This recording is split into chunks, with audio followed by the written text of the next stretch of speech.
અને તારે આવું ને દુબઈ ફરવા? નહીં હું મારે નથી આવું ફરવા. અરે બટા મામા લઈ જતા હોય તો જવાય જ ને.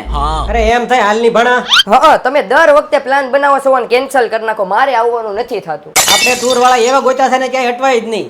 તો મામા હું આવે હો. મારો હું વાક હાલો તો હું તૈયાર થાવ છું. તો હાલો બીજું હું બધાય. क्या बात है सर. આપણે ફરવા જઈએ ત્યાં કોઈ અડચણ ન આવે તો જ ફરવાની મજા આવે. અને એવી મજા લેવા ટ્રાવેલ સર્વિસીસ વાળા બેસ્ટ હોવા જોઈએ અને એમની સર્વિસ બેસ્ટ હોવી જોઈએ. તો એવું જ કામ છે યુનિવર્સલ ટ્રાવેલ સર્વિસીસ વાળાનું. પેકેજની વાત કરી દઉં તો પર પર્સન ગોવાના 10,995 રૂપિયા, થાઈલેન્ડના 44,999 રૂપિયા, દુબઈના 62,000 રૂપિયા, બાલીના 65,000 રૂપિયા, વિયેતનામના 80,000 રૂપિયા. આ પેકેજમાં તમારે વન ટાઈમ એટલે કે એક જ વાર પેમેન્ટ કરવાનું. તેમાં hotel, ticket, breakfast, site scene, ટૂંકમાં તમે અહીંયાથી જાઓ અને ફરીને પાછા આવો તે બધું એક જ પેમેન્ટમાં આવી જાય. સાથે સાથે અહીંયા ડોમેસ્ટિક અને ઇન્ટરનેશનલ એર ટિકિટ ખાતરીપૂર્વક ડિસ્કાઉન્ટ પ્રાઇસમાં મળી જવાની છે મિત્ર. અને અહીંયા હોલિડે પેકેજ, કેબ બુકિંગ જેવી ઘણી સર્વિસીસ ઉપલબ્ધ છે. ટૂંકમાં તમને કહું તો ટ્રાવેલ સર્વિસીસ માટેની વિશ્વાસપાત્ર જગ્યા એટલે યુનિવર્સલ ટ્રાવેલ સર્વિસીસ.